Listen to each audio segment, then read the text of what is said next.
Okay, welcome everyone. Thank you for being here at the last session of a long day. I know the energy is a little low, and this will probably not help, but you may sleep well. We're going to talk about Drupal.org and the tools that we use to serve the community, and all the work that we've been doing with the support of all of the members and sponsors of the Drupal Association. So I'll give a little bit of context on that. How many of you have been to one of these before? Okay, actually, but quite a few folks who have not seen one of our updates, so that's great. So I'll talk a little bit about who is part of the engineering team and some other faces that you will come to recognize if you hang around the community much longer.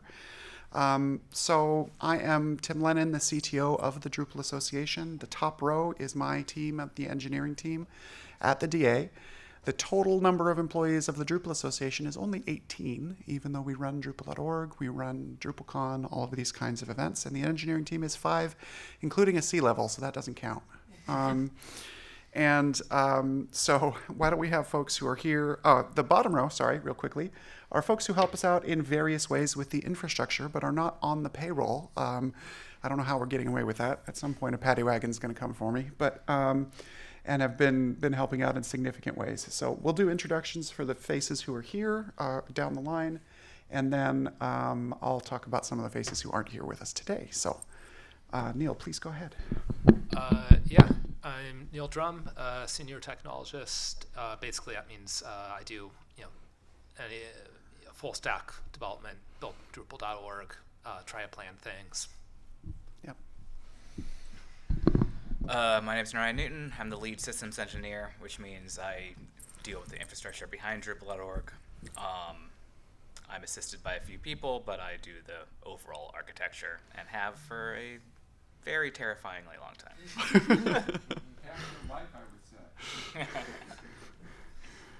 Hi everyone, I am... Switch.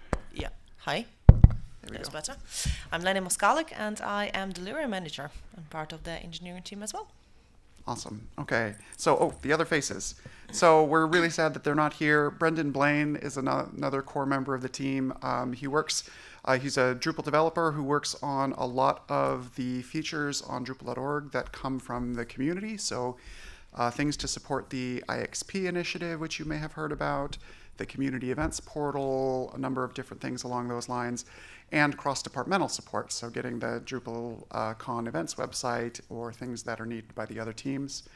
Fran Garcia Linares is another senior Drupal developer who's been working a lot on contribution tools, getting GitLab CI working for all that testing of all the wonderful code that you all will produce during Contribution Day tomorrow, and a variety of other things as well, the upgrades from D7 to Drupal 10 for our own sites, all of these kinds of things.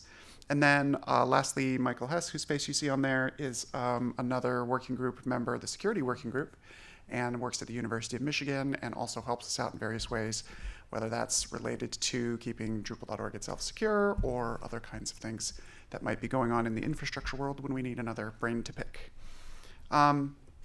We like to say that the motto, and there he is. Speak of the devil.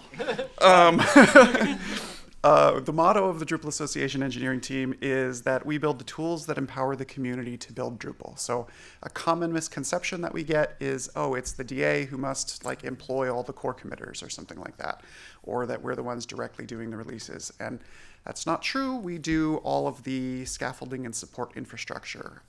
So all of the community sites, all of the repository management, the packaging endpoints, the security signing for updates, all of these sorts of things are our responsibility. And our hope is that the more that we can reduce the friction of those tools, the more it empowers you all to actually build Drupal. A little bit on what it costs to maintain Drupal.org and do these kinds of things. We pay a little more than $500,000 in direct costs annually for infrastructure, software subscriptions, all sorts of engineering related things that go into the community, even seats for services used by the design team for Drupal CMS, whatever it might be that they need. We get an additional $500,000 basically in-kind trade benefits from a wide variety of companies that we've negotiated with to try and make sure every dollar that you give to us goes as far as we can, and that's not counting the salaries for personnel. So that's about half the net revenue of the Drupal Association that gets invested in the engineering initiatives that are available to anyone around the world supporting the global community. So we also have some dedicated infrastructure partners. So Narayan, in fact, is also part of Tag One Consulting, whose banners you have seen around as well, and have been one of the longtime pillars of the Drupal Certified Partner Program, contributors to the project. And they help us manage the infrastructure, our sort of hybrid cloud infrastructure that Narayan will talk about a little bit. And the Oregon State University Open Source Lab was an early supporter of many, many open source projects. And we still have some machines there in a physical rack space. We're next to some friendly faces in the open source space. I think KDE and Apache and things have racks all right nearby. It's a cool relationship, and it's great working with folks. I want to talk also a little bit about one of our goals, right? If I said we're here to build the tools that enable the community to build Drupal, then I'd like to measure that to a certain degree. So one of the strategic goals of the Drupal Association is increasing contribution, and specifically strategic contribution to the initiatives that make up things like Drupal CMS. This is our current update on the organizational measure, the contributions coming from companies. And we are on track, if we follow the current trajectory, to get close to our goal by 2025 of tripling that innovation from where we were in 2022. 43% increase last year. So with that, we're going to talk about some of the things we individually do. We work on way too much to actually cover everything. But Lenny will talk about what a delivery manager is, and B, what some of the initiatives are that you've been working on. So, Yeah, so hi again, everybody. I will try not to bore you too much. I'm conscious of the fact that everyone is a little bit tired by the end of the day 3. So as a delivery manager, obviously, I am involved in the delivering of the projects, meaning making sure that we are well coordinated with one another and that we will be receiving at least part of the expected results. So let's start with a little bit of an overview. So what I want to talk to you about is DCP plus track matchmaking. So DCP, as you know, is Drupal certified partner. But what is track matchmaking? One might wonder. And that is all about basically that for Drupal CMS, we have defined the milestones, the features, if you would, that we call tracks. We were working tirelessly, and team started that. And when I joined the Drupal Association as in my role, I took over that part of the work. So we were reaching out to the Drupal certified partners in order to see if they are interested in the contribution. A lot of them were actually showing their interest right after the announcement in Portland, being very excited about all of that, as many of us were. And our role as the DA was to make sure that their interest and their resources are well used and directed to the good cause. So we were signing up the agreements between the Drupal Association and the Drupal certified partners in order to deliver some of the functionalities that you have already seen in the first version of Drupal CMS, and there is much more to come. But it's not only about what we are, so you can see here some numbers. So we currently are working with the 18 Drupal certified partners in relation to Drupal CMS. And we have also 8 new potential tracks that we are looking at. For instance, telemetry and quite a few other ones that we will be looking for the partnership in order to achieve those. And we have quite a few of the new opportunities actually when it comes to the contribution. So Drupal CMS, as it's being shipped now, obviously it's not enough, not yet. We are planning new releases, but aside from the version of the Drupal CMS, which is called to be light and easy to install and all of that, we also want to have some features that the end users will be able to connect.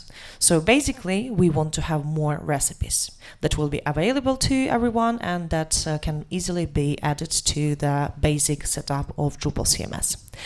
We are at the finalizing stage of defining those rules for those. I earlier today had really productive talk with Pam and with Dries, so I think we are unblocking that possibility. So please stay tuned, and within the next couple of weeks we will be announcing more opportunities for the contribution around the recipes.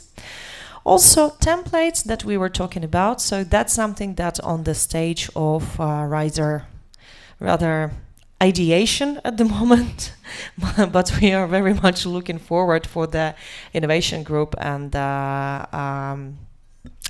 Drupal CMS team to define those templates, like what is a template better, so we could once again involve the community and in order to get those out. And at the moment also there is like a lot of opportunities around the design and UX, in particular the UX research. So if you are keen, if you have the skill set, and if you are keen to contribute in that way, please do reach out, get in touch. And so either to myself or to Emma Hoerl or to Christina Chumiles. And yeah, we want people, we need fresh blood. Then next thing that we are talking about for a while, and I wanted to give you an update on, is the documentation, of course. So what is going on with Drupal documentation and Drupal CMS documentation? As some of you can remember, we launched the Adopt a Document program, I think it was in Barcelona last year. And since then, we signed quite a few agreements with the people that want to sponsor the creation of the section of the documentation. So we got 16 of those covered and still 10 to go.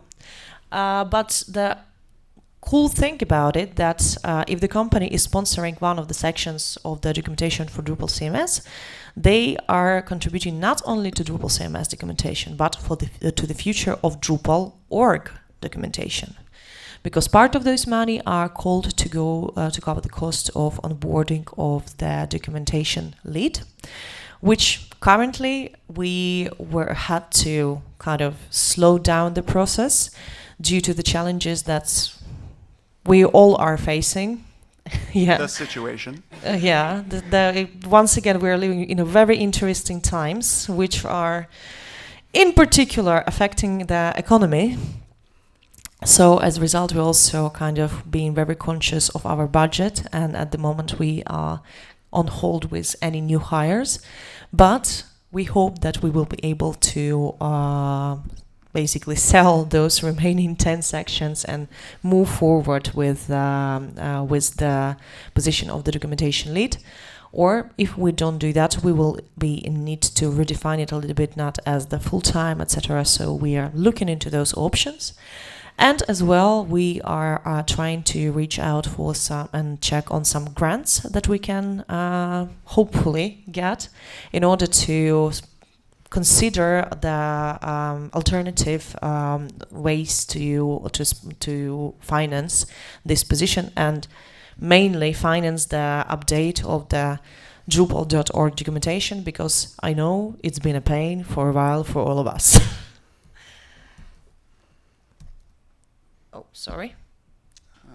Back one. Yeah.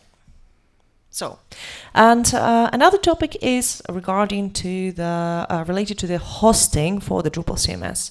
I know some of you probably were wondering what is going on there, and honestly, we were ourselves wondering for a while what was going on there. But the update is the following. So at the moment, there was a decision made by the product team that we will be moving forward for the time being with the shared hosting. The reason for that is that most of the partners, like Drupal-friendly hosters, as we call them, so think Acquia, Pantheon, Amazy.io, Platform Sage, any of those, they do not use the systems that allow to So basically, that allow to write into the file system. So basically, they are using all of them non-write file systems, and for the security reasons. And it doesn't want to work with the project browser, sadly, that way. So we are moving forward at the moment with the shared hosting, and meanwhile we're working very closely with the product team and with the representatives of the 4 companies that I mentioned above on the more sustainable solution in order to see how we can provide really great user experience for the trials, how we can arrange those trials with each of the partners, and make sure that that people are happy with that experience and that they are excited and they want to use Drupal CMS further on. You also heard in the Dries note that there is now, speaking of trial experience, a Drupal CMS trial for desktop application. It was announced. Dries said it might be a couple weeks before it's on the website. It's already on the website. So you can download right now the Mac application to try Drupal CMS on desktop. One of the things that happens in the background for this sort of situation is we have to do things like secure signing certificates for doing desktop applications, right? So I have been spending portions of this week fighting with Microsoft over getting the Windows version signed because the application works, but we're still working on the signing certificate, but the Mac stuff's already and available. So that's already online, drupal.org/drupalcms/launcher. Yay! Did I put the wrong URL in? It's possible. Sorry, it probably doesn't have the new drupal.org redirect. Try new.drupal.org/drupalcms/launcher, and we'll get that fixed. And then something I'll speak to a little bit. Thank you, Benji. Benji's finding bugs all the time. That I was working on for quite some time, and Lenny is also starting to work on, is coming up in Europe, there's a package of legislation called the Cyber Resilience Act, which has actually gone into force at the end of last year, and has to do with the obligations of software providers or stewards to their customers in terms of things you have to do in order to distribute software in the European market. And it has implications for security, for frequency of updates, for a variety of different things. And there were some significant concerns when it was first being proposed that the way the requirements were being built would only allow people with large amounts of corporate backing and a fleet of corporate lawyers to actually meet those requirements. So a bunch of open source projects got together to propose changes to create categories. Like for the first time in EU legislation, there's a concept of open source steward codified into law, right? So there's some ongoing work that's going to be happening as part of the Eclipse Foundation, if you want to speak to that briefly. Yeah, indeed. So we very recently we joined the Eclipse Foundation, and I'm still to have my first meeting with them in a couple of weeks. But yeah, we are part of the working group that is involved in the discussions around the new legislations. And luckily enough, we are at the very beginning of that process where we can still make an impact and provide our input before the legislation has been like all signed and we're just basically facing the music. So we are very much excited about that opportunity. We, as Tim mentioned, working with a few more open source platforms in order to be at the table when once those conversations are happening. So yeah, and it will be relevant for obviously everyone who is in Europe, but also for the companies that are working with European market at this moment. But it also tends to be the way that the legislation of that kind that being adopted by the EU, all very often being then repurposed and shared around the world, pretty much. So we'll also speak next, changing tacks a little bit, talking about contribution tools. This is something that Neil and Fran in particular work on a lot together, and Neil is going to cover this topic. Yeah, so we've been migrating to GitLab. Roughly this is the roadmap, top to bottom, left to right, and we're currently focusing on getting issue credit moved over. And part of that is we made a couple changes to how issue credit's done. Previously, as a maintainer, there's a few different types of project maintainership. It was restricted before, but yeah, now any maintainer of a project can grant issue credit. And you can grant issue credit for any closed issue because GitLab only has closed and open issues. It doesn't have a concept of something being fixed or not. Yeah, if for example something's closed, works as designed, and it took significant effort that's worth credit, the maintainer has the option to grant that. And kind of under the GitLab umbrella is single sign-on, and we wanted to make sure we're moving issue credit to the new site, the Drupal 10 site, so single sign-on for that. And yeah, the next thing you'll see launched is issue credit. The general idea is we want to decouple that from Drupal.org because the ultimate goal is to move issues over to GitLab. So issue credit has to move somewhere. We're rebuilding it on modern Drupal. And yeah, issue forks the issue fork UI will move after that, preserving the functionality, rebuilding it on modern Drupal. And then there will be a lot of kind of little things to decouple issues. Anywhere where a issue is referenced throughout the site, we don't have a database of issues we can query anymore. So stuff like you see in the screenshots will be replaced or removed, probably making front-end JavaScript calls to get the status of an issue. And you've seen some of that for change records, if you look at change records. Something that will need feedback as we move towards enabling issues in GitLab is labels. So all of the metadata at the top of an issue is going to be labels in GitLab. We don't have to make that mandatory like we do in Drupal. So, the priority, normal, critical, minor, that's not something we have to require every project to use. But we could. There's options for that. So there's an issue to follow up there.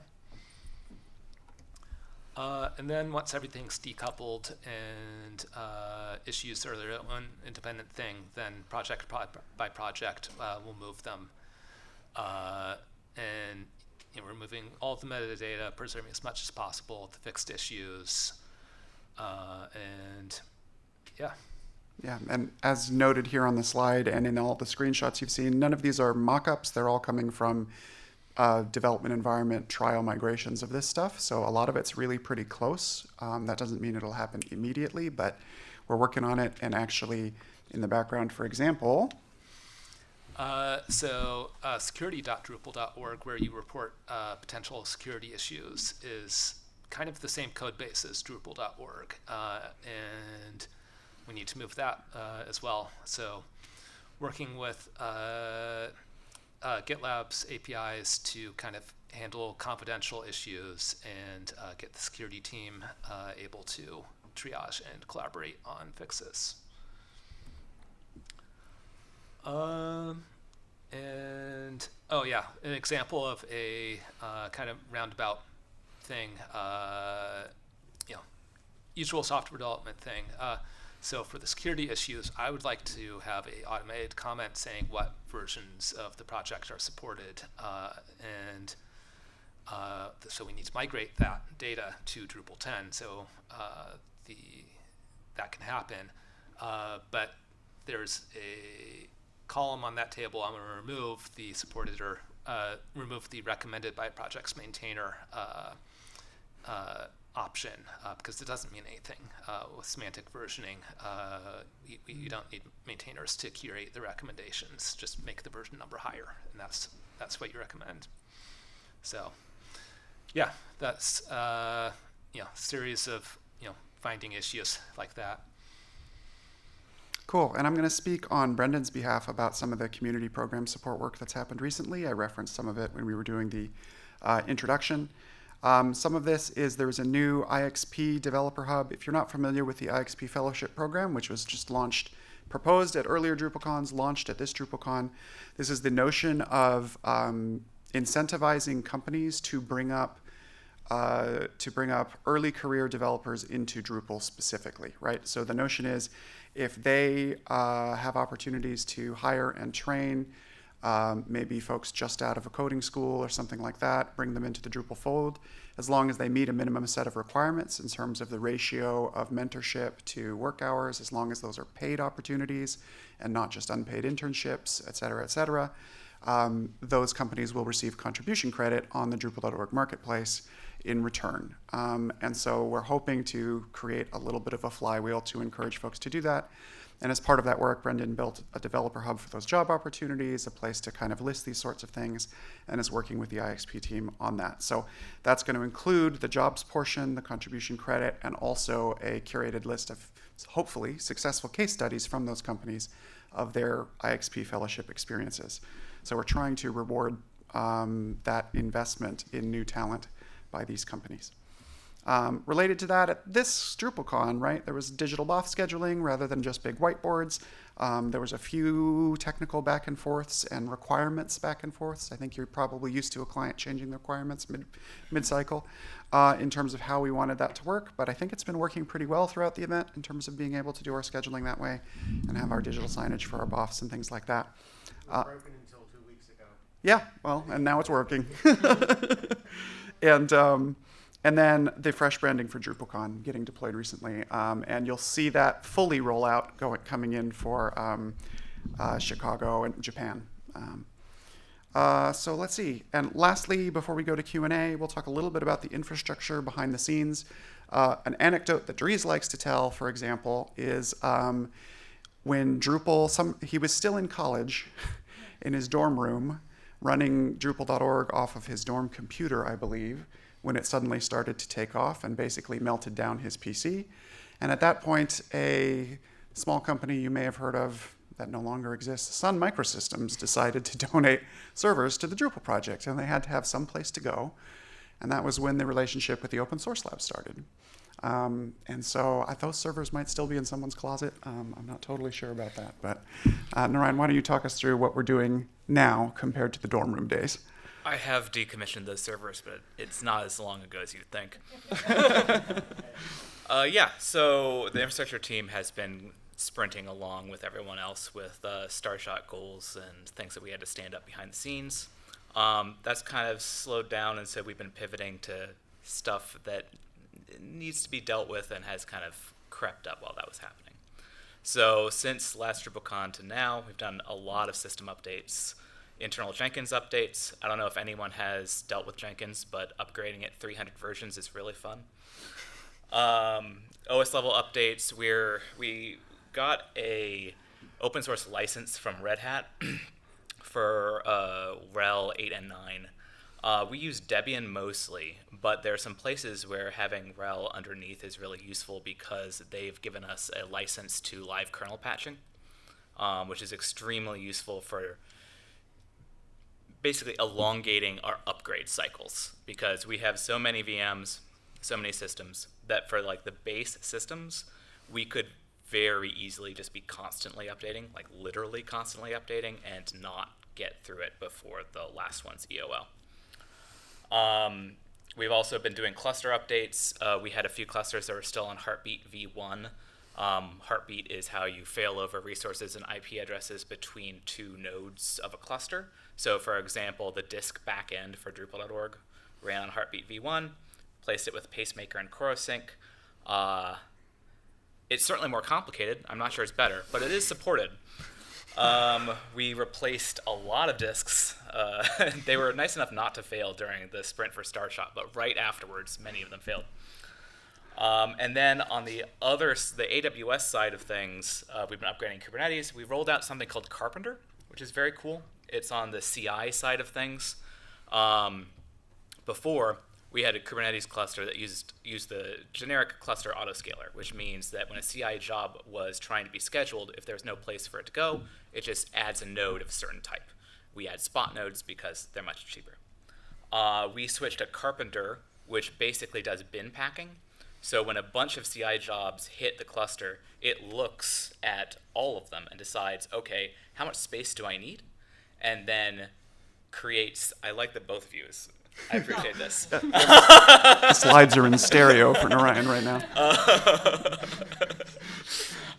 It does bin packing and finds the node that is the right size for the right cost. Deploying this has saved the DA about $5,000 a month. It varies during DrupalCons. It's much more. So that was a big impact, but it's also very new. So keeping that updated is kind of a challenge. As for Drupal versions, when things are very new, they're pretty comfortable breaking things through upgrades.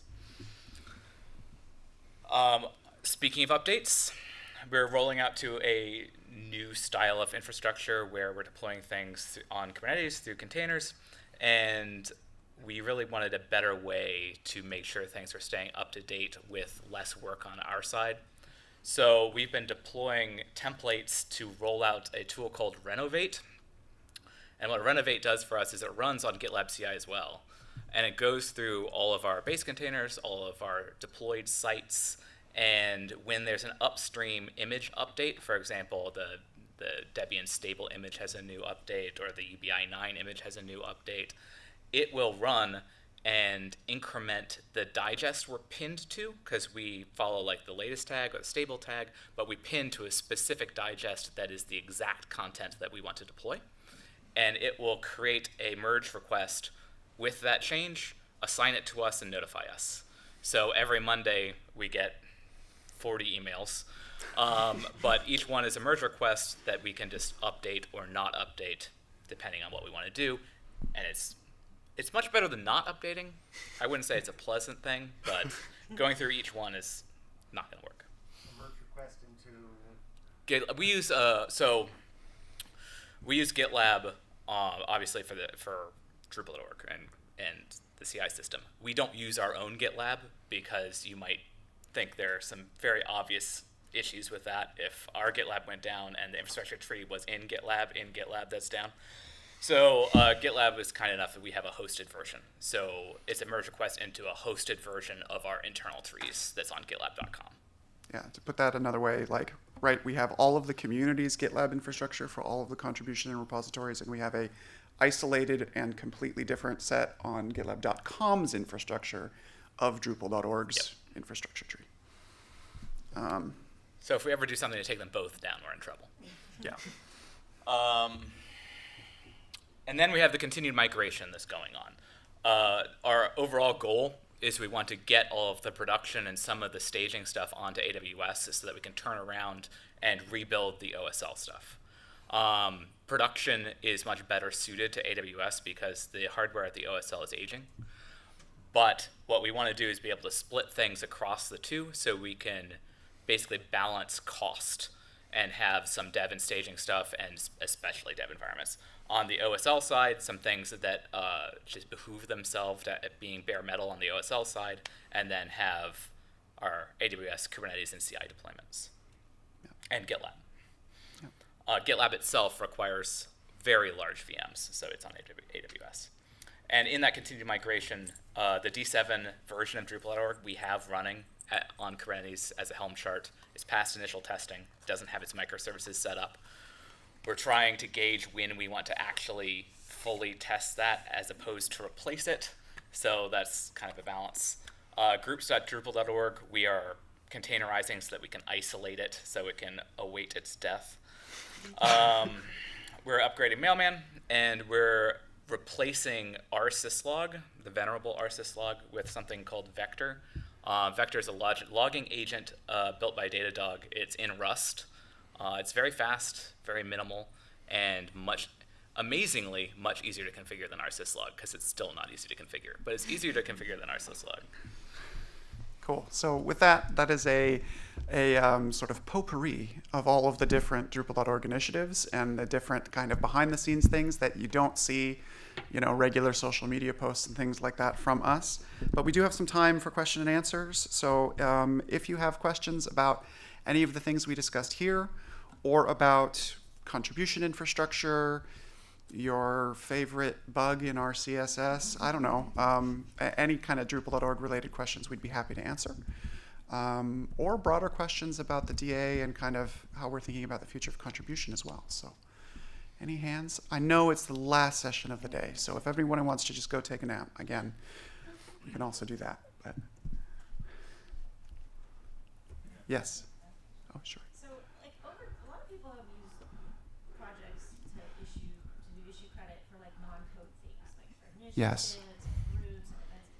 Is that all stuff going to also go in GitLab and it be like an empty repo, but you still you're not? So. Yeah, that's a really good question. I'll repeat it for the recording. So the question was, for non-code contributions that are done using the issue system, will those be migrated? How is all of that going to work, basically?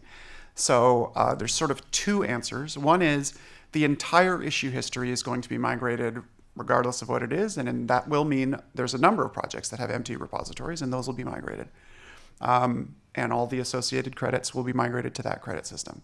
For certain categories of non-code contribution, we've also been trying to build their own crediting systems. So for example, the community event nodes now automatically grant credit to anybody who's listed as a sponsor, a speaker, a volunteer, and you don't need to set up separate issue credit to credit people for community events or DrupalCon volunteering or any of those things. So we're trying to phase some of those things out where making issues for them was kind of a workaround, but they won't go away if they already exist. And then John, I think you had a question.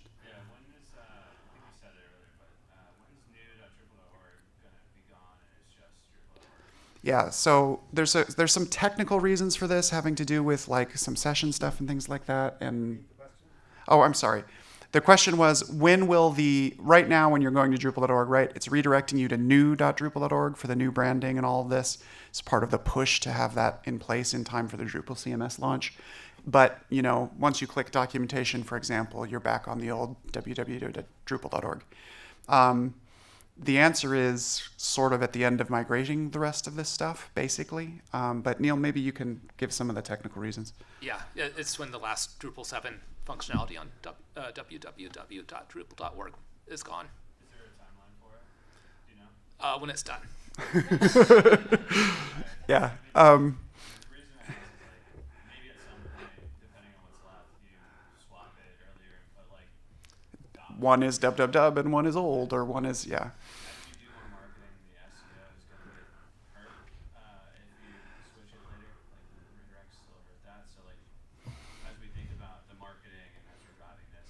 Yeah, and one of the other things we're trying to do is, in all cases except the bug we found earlier, the www version should be working to go to all the new content. It should be silently redirecting. So people should not be, of course they will, they should not be putting new dot whatever on any slides or materials because the paths will still get to the right place transparently. But yeah, it's a good point. And the biggest hurdle is the issue migration, which is the next priority.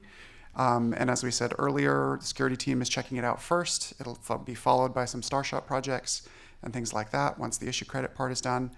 And that's like 1.7 million nodes or something out of the 2 million we have or something. It's a big chunk of the content. Yeah, I mean, if things go well and we don't get new projects, we might be able to finish it this year. Yeah.